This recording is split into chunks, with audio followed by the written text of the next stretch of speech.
एक बार और मैं क्विकली रिवाइज करा देता हूँ जो कल मैंने पढ़ाया था, कल का जो ये वाला केस था।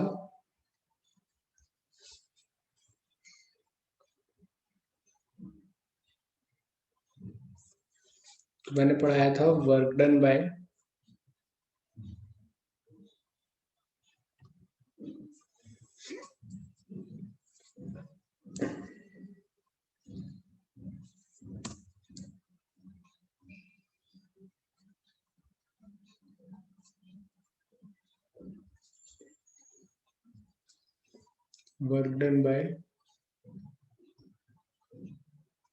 Kinetic friction.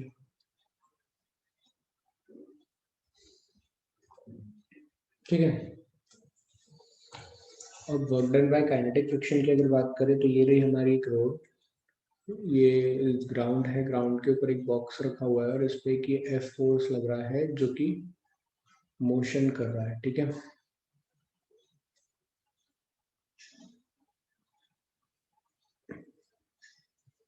मान लीजिए ये डिस्टेंस x है। अगर मैं फ्री बॉडी डायग्राम बनाता हूँ तो ये क्या हो जाएगा सर, ये हो गया f, इधर आएगा एक फ्रिक्शन एफ के और ग्राउंड पे एक फ्रिक्शन का रिएक्शन का एक्शन रिएक्शन पेयर बन जाएगा। ऐसा डायग्राम बनेगा, ऊपर नॉर्मल रिएक्शन और नीचे एम जी। ये हमारा पूरा सिचुएशन है। ठीक है, अब क्या होगा, वर्क डन बाय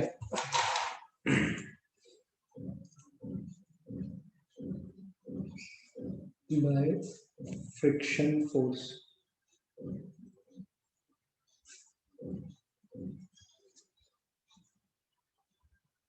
मोशन के अपोजिट है तो वर्क डन कितना होगा, माइनस एफ के into X, that is mu M G X. This is the work done. तो काइनेटिक फ्रिक्शन का वर्क डन कैसा होता है, work done by kinetic force of friction is negative in nature. ये कहानी हमने पढ़ ली थी, work done by kinetic force of friction is negative in nature. बोलो क्लियर है इतना। अब आ जाओ एक सिचुएशन पे,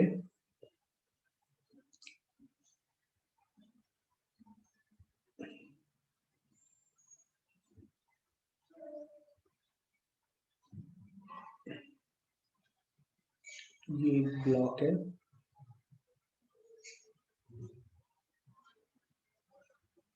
और ये स्मूथ है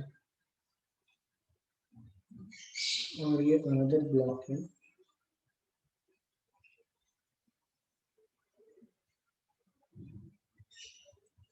जो कि वी नॉट से मूव कर रहा है। यहाँ पे सरफेस पे फ्रिक्शन है,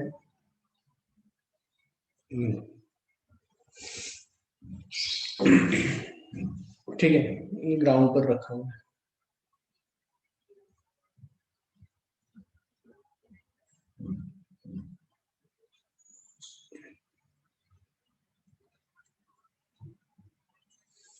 ठीक है, ये हमारे सामने सिचुएशन है। अब अगर हम देखें यहाँ पे तो फ्री बॉडी डायग्राम बनाते हैं। क्या करते हैं हम बच्चों, ये तुम लोगों को समझ में आ रहा है ना, free body diagram.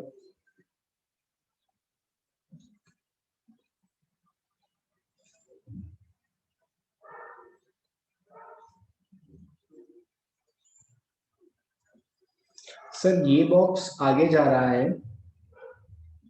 We not से, तो रिलेटिव इसका जो रिलेटिव मोशन होगा वो पीछे होगा, जिस कारण से फ्रिक्शन फोर्स जो लग रहा होगा, फ्रिक्शन फोर्स सरफेस पे पीछे लग रहा होगा, दैट इज एफ के। और ये वाले ब्लॉक पे आगे की तरफ लग रहा होगा एफ के। बोलो, कॉपी में हेडिंग डालिएगा सभी लोग, केस टू,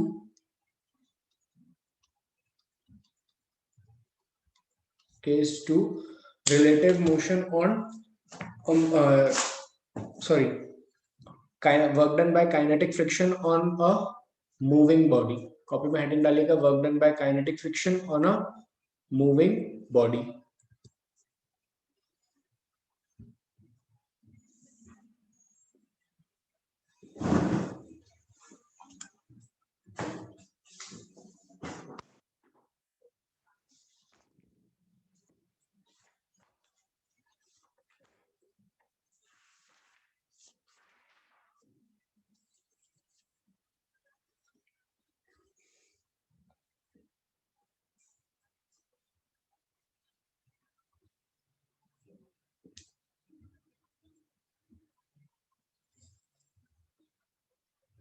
केस 2 ही तो बोल रहा हूं मैं. केस 2 लिखिए work done by kinetic friction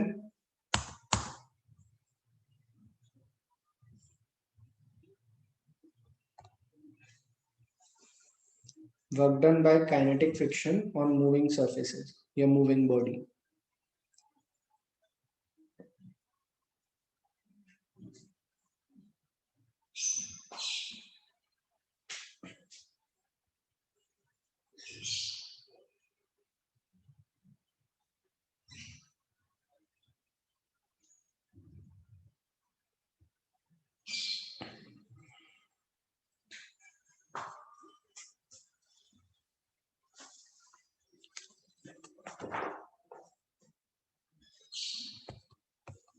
चलिए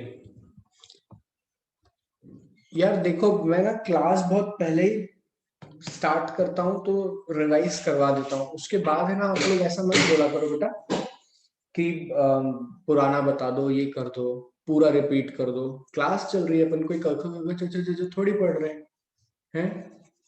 ऐसा पढ़ रहे हैं कि अपन अनार का, आम का, इमली का, कि मैं दिन भर रिपीट करता रहूं. अगर आप ऐसा सोचकर पढ़ रहे हो तो फिर मैं कुछ नहीं कर सकता.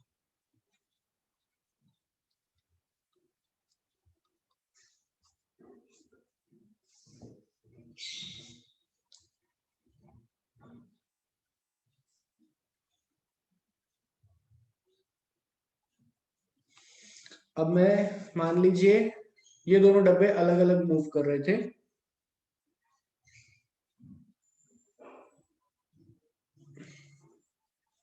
मान लीजिए both block moves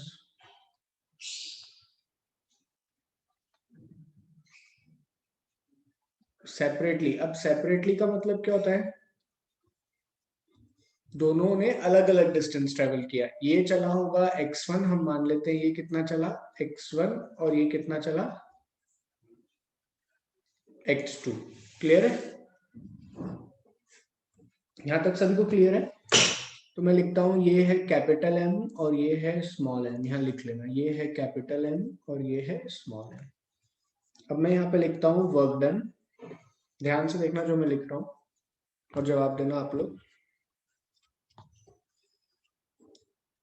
work done on small m will be minus fk into x1 and work done on capital M will be plus fk into x2. बोलो क्लियर है इतना? अब किसी को क्लियर है क्या? ये work done on small m is minus fk into x1 and work done on capital N is, ठीक है.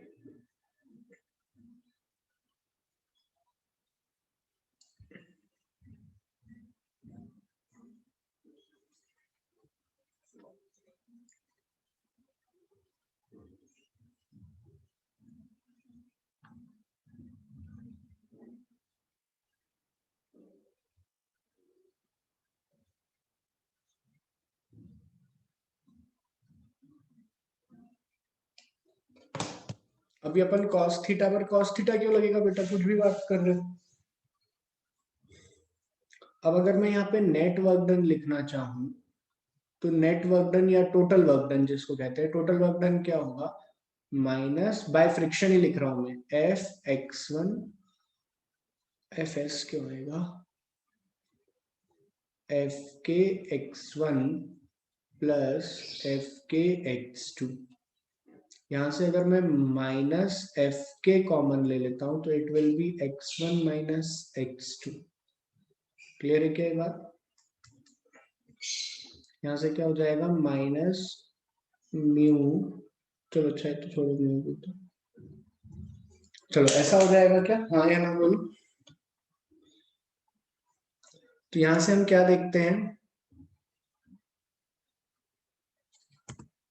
तो यहां से हम देखते हैं कि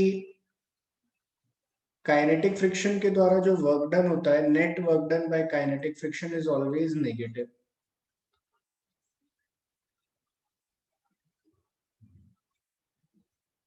bye kinetic friction is always negative.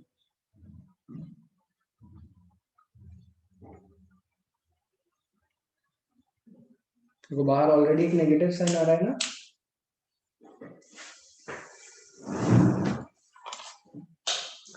अब बेटा कैसी बात कर रहे हो तब, मैं स्टैटिक में तो सेम चलना मजबूरी है ना, दो सरफेसेस सेम चलेंगे तभी तो उनके बीच में स्टैटिक फोर्स आएगा। काइनेटिक फोर्स तो दोनों सरफेस के बीच में जब ही आएगा ना, जब दोनों अलग अलग चलेंगे तभी तो उनसे दोनों सरफेस के बीच में रिलेटिव मोशन होगा। इधर देखो कुछ बच्चे कंफ्यूज हो रहे हैं स्टैटिक और इसमें, तो ये देखो ये एक बॉक्स है, ये एक प्लेन सरफेस है, उसके ऊपर मैंने माचिस की डिब्बी रख रखी है, ये दिख रही है क्या सबको? स्क्रीन पर देखो।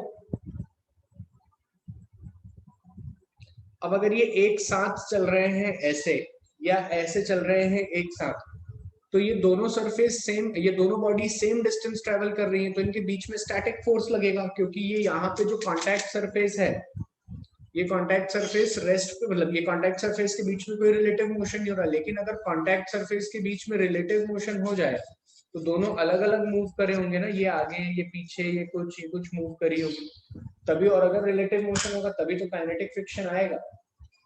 तो कंफ्यूजन ऐसा क्यों आ रहा है दिमाग में कि स्टैटिक में सेम चलते हैं और काइनेटिक में अलग अलग? काइनेटिक में तो चलना भी अलग ही चाहिए।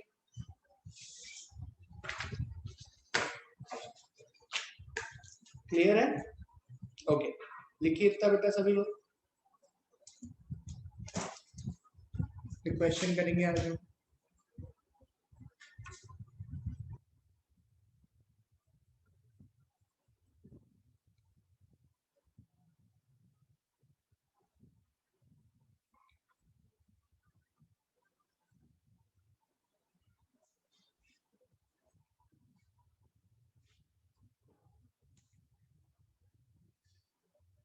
Clear, done everyone?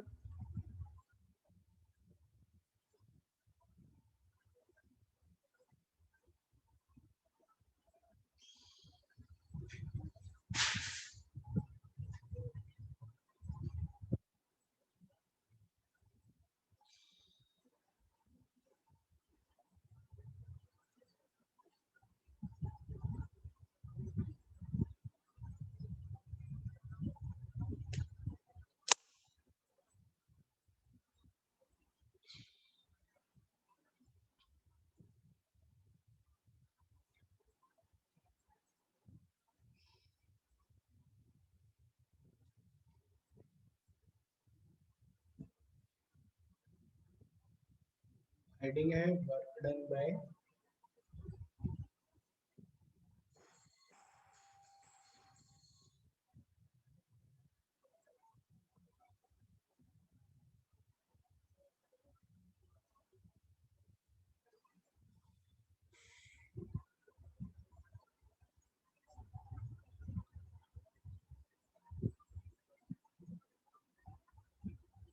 चलिए नेक्स्ट चलते हैं। लिख लिया सभी ने?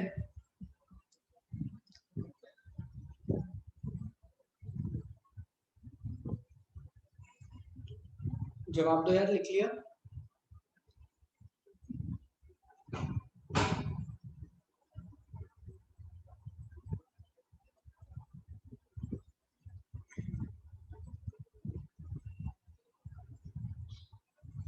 नेक्स्ट करते हैं।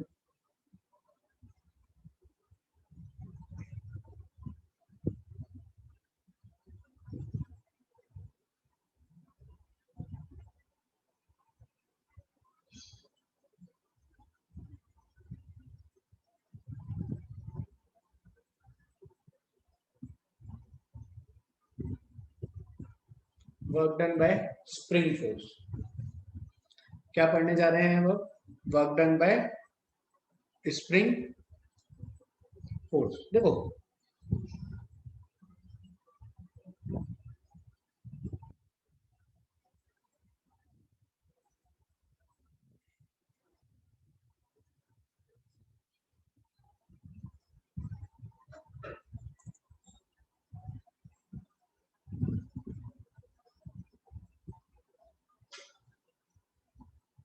क्या ये स्प्रिंग का सही डायग्राम है? अगर मैं इसको एफ फोर्स लगा के इधर खींचता हूँ, फ्रिक्शन 0 है सरफेस पे, है ना? ऐसा ही होगा। बहुत सारे डायग्राम हो सकते हैं ऐसे। बोलो क्लियर है क्या? अब अगर अपन फ्री बॉडी डायग्राम बनाए, यही नीचे ही बना रहा हूं मैं, तुम लोग जवाब देना। ये रहा एफ एक्सटर्नल, इधर लगेगा एफ स्प्रिंग, ठीक है? डिस्प्लेसमेंट होगा आगे की तरफ। स्प्रिंग पे अगर मैं देखूं तो स्प्रिंग पे एक फोर्स लग रहा है एफ एस नाम का, अंदर की तरफ। मतलब एक्चुअली स्प्रिंग एलोंगेट हो रही है, तो एफ एस किधर लग रहा है? अंदर की तरफ लग रहा है। बोलो क्लियर है क्या ये बात?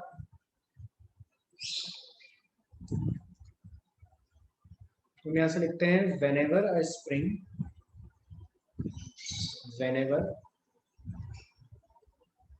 a spring is stretched or compressed,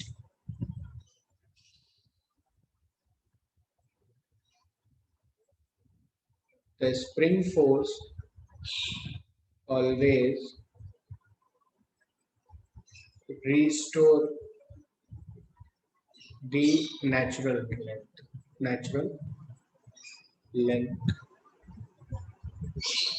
अच्छा, इसका क्या मतलब हुआ? एक और डायग्राम देख लो तो कंफ्यूजन नहीं रहेगी। सेम सिचुएशन, ये बॉक्स है। अब हमने एक्सटर्नल फोर्स ऐसा लगाया। सर अगर हम फ्री बॉडी डायग्राम बनाएंगे तो एफ एक्सटर्नल ऐसा लगेगा और स्प्रिंग अपने अंदर से एक बाहर की तरफ फोर्स लगाएगी, क्योंकि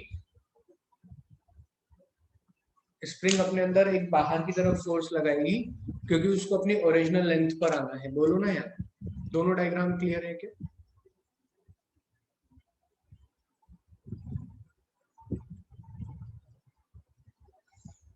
कोई दिक्कत है यहां तक? तुम दोनों केस में ध्यान से देखो तो डिस्प्लेसमेंट और spring force, displacement and spring force are anti parallel.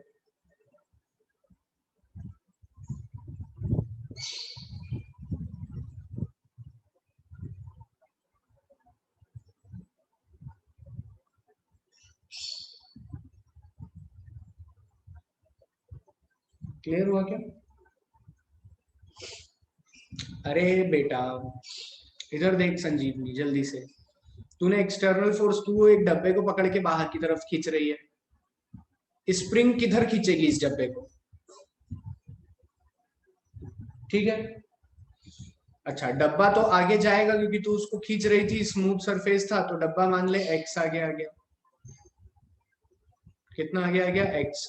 तो एफ एस और एस दोनों कैसे हुए? ध्यान से देख, 180 डिग्री पे। सेम इधर देख, तू एक डब्बे को दबा रही है एक्स से। अब देख, समझ में आया अच्छे से? और तो हम जानते हैं कि स्प्रिंग फोर्स होता है एफ एस बराबर माइनस के एक्स, वेयर के इज स्प्रिंग कांस्टेंट, के is spring constant, x is the displacement from the free and. ठीक है, चलो इतना समझ में आया क्या? तो मैं यहां से आगे तक की कहानी और लिखूं। बोलो ना यार। नेगेटिव साइन क्या बताता है? नेगेटिव साइन बताता है कि स्प्रिंग फोर्स हमेशा उस दिशा में लगेगा कि अपनी ओरिजिनल लेंथ को रीस्टोर कर ले। क्लियर हुई बात? ये सब मैंने पढ़ाया था आप लोगों को जब मैं स्प्रिंग नाम का चैप्टर, स्प्रिंग नाम का टॉपिक पढ़ा रहा था एनएलएम में, है ना। अब थोड़ा सा ना यहाँ पे तुम लोगों को ध्यान देना पड़ेगा। मान लो हम यहाँ तक आ गए, कहाँ तक आ गए? इस पोजीशन तक। हम इस पोजीशन तक आ गए। अब इस पोजीशन को हम मान लेते हैं इनिशियल पोजीशन। अचानक से मेरी इच्छा हुई थोड़ा सा डब्बे को आगे खींचने की, या मान लो थोड़ा सा नहीं, ज्यादा ही खींचते हैं यहां तक। ये हो गई मेरी फाइनल पोजीशन, ठीक है।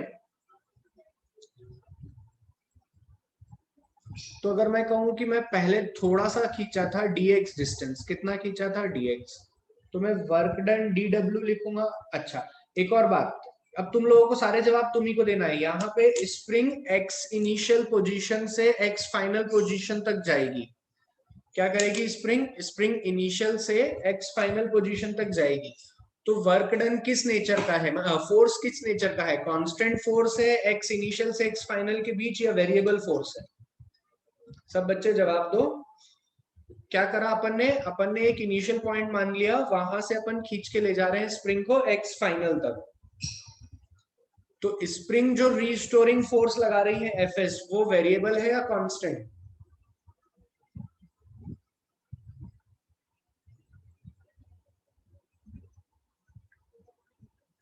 अरे सर, वेरिएबल फोर्स है, और वेरिएबल फोर्स है ना, तो सर वर्क डन के तो आप इतना आसान मत समझो। वर्क डन निकालने के लिए आपको क्या करना पड़ेगा? इंटीग्रेशन, कल ही तो पढ़ा था यार। तो मान लीजिए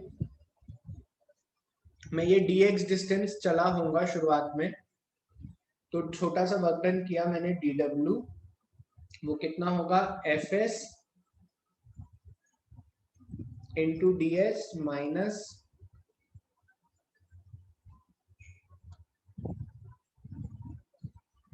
यही होगा क्या? तो नेट वर्क डन कितना हो जाएगा? dw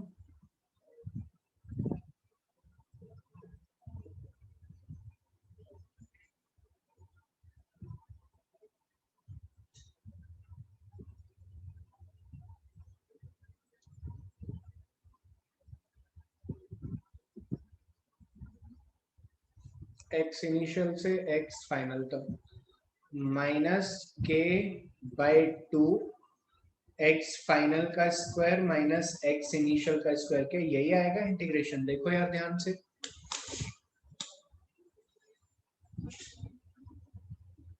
इतना लिखो फिर मैं आगे करवाता हूँ।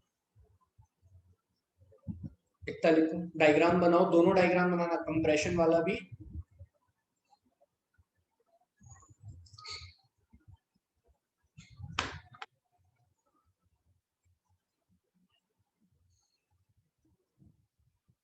समझ आ रहा है ना सब?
Done everyone?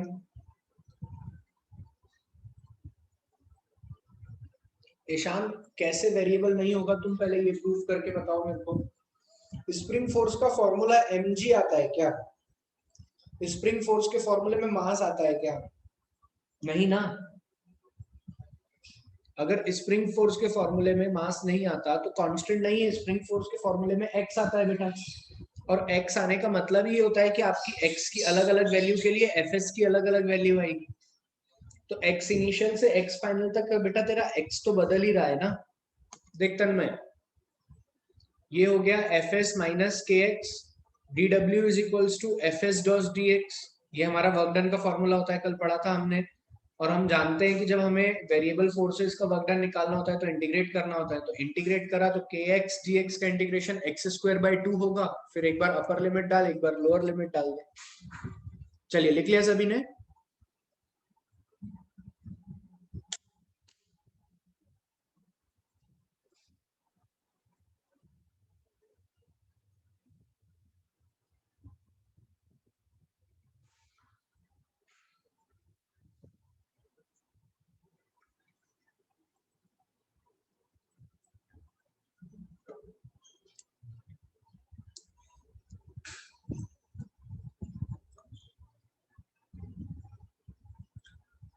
के इज कांस्टेंट। तन्मय तुम स्प्रिंग की क्लासेस भूल गए हो।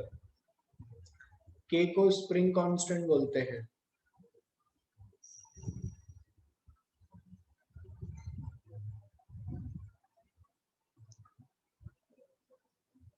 चलिए और इसमें आगे की बात करते हैं।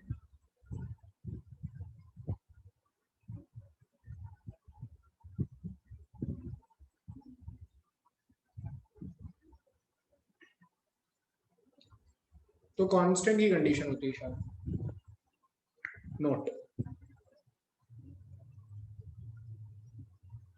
Work done bye spring force जो निकल कर आया वो आया के बाई 2 एक्स फाइनल का स्क्वायर माइनस एक्स इनिशियल।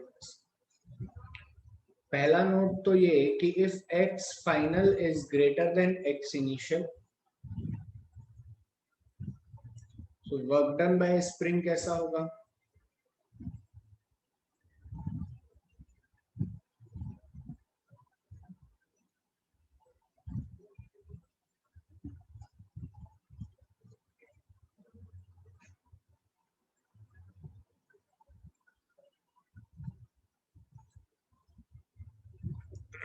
समझ पा रहे हो?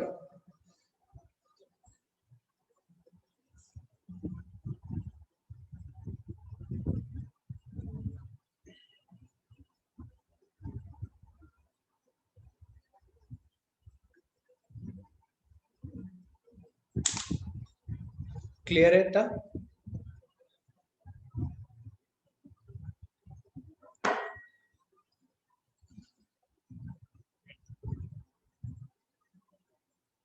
इसको लिखिए फटाफट, फिर और आगे चलते हैं, एक और नोट लिखेंगे।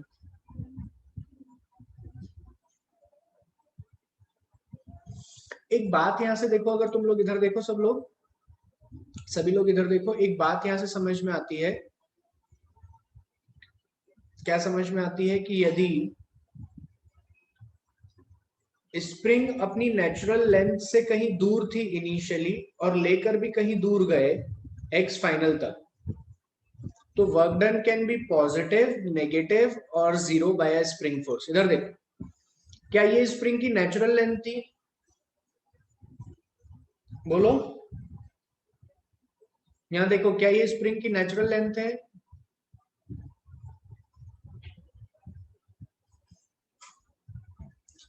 हमने इनिशियल ये माना, फाइनल ये माना, वर्क डन क्या आया? If xi and xf are the initial and final positions of the spring, then work done by a spring force can be positive, negative, zero. या मैं ऐसा कह दूं, depending on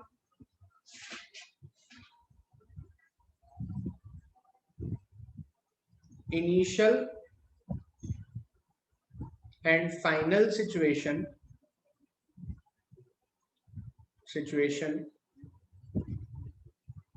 work done by spring can be positive, negative और zero. Work done bye spring can be positive depending. देखो, अब अगर कोई जनरल स्टेटमेंट कभी भी पूछ ले कि स्प्रिंग के द्वारा वर्क डन पॉजिटिव होगा, नेगेटिव होगा या जीरो होगा, तो थोड़ा सोचना कि क्या हमें इनिशियल पोजीशन फाइनल पोजीशन की बात दी हुई है, क्या नहीं दी है। चलो तो एक और नोट समझो यहां से।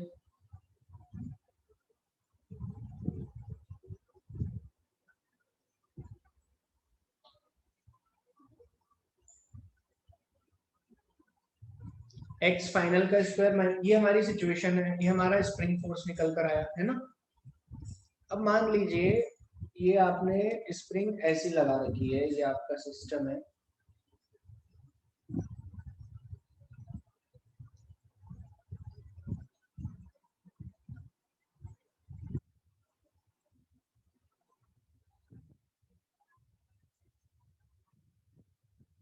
ये आपका नेचुरल लेंथ है।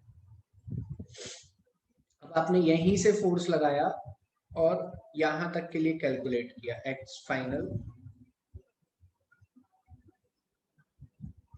तो अगर आप ध्यान से देखोगे तो हम हमेशा डिस्टेंस कहां से कैलकुलेट करते हैं सर, स्प्रिंग पढ़ते टाइम हम डिस्टेंस एक्स नेचुरल लेंथ से कैलकुलेट करते हैं। ये जो स्प्रिंग फोर्स आपने लिखना सिखाया है यहाँ पे F equal to minus K x, इसमें x is always calculated from natural length. तो इस केस में इनिशियल पोजीशन क्या हो गई, 0, क्योंकि आपने नेचुरल लेंथ को ही अपनी इनिशियल पोजीशन मान ली। तो आपका वर्क डन बाय स्प्रिंग क्या हो गया, माइनस के बाई 2x। तो यहां से एक और नोट लिख सकते हैं, वर्क डन बाय स्प्रिंग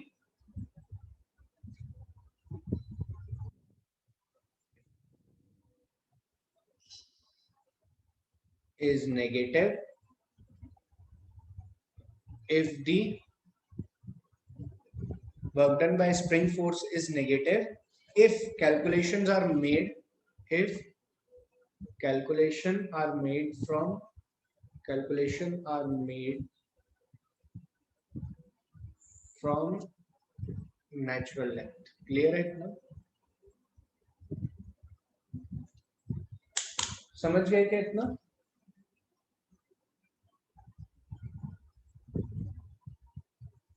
तो यहां से बोल सकते हैं spring force always perform negative work done. यहां से बोल सकते हैं spring force gave negative work done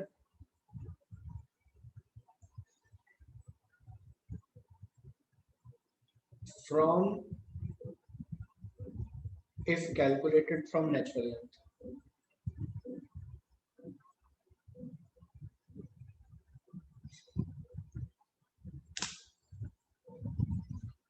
चलिए ये दोनों बातें लिखिए फटाफट, पहले वाला पेज भी लिखो और नेक्स्ट पेज फटाफट लिखो।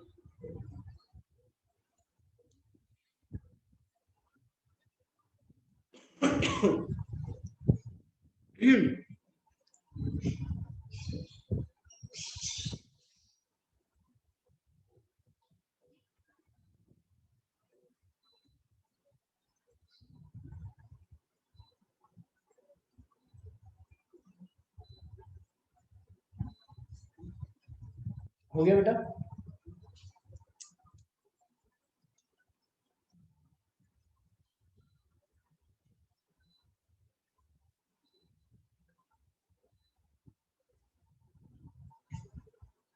लिख लिया आप लोगों ने।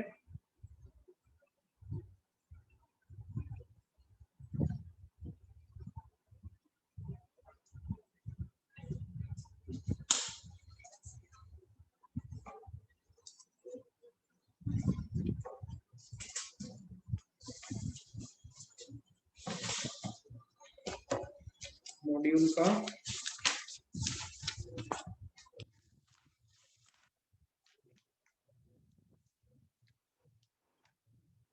बिगनर बॉक्स 1 करोगे सॉल्व।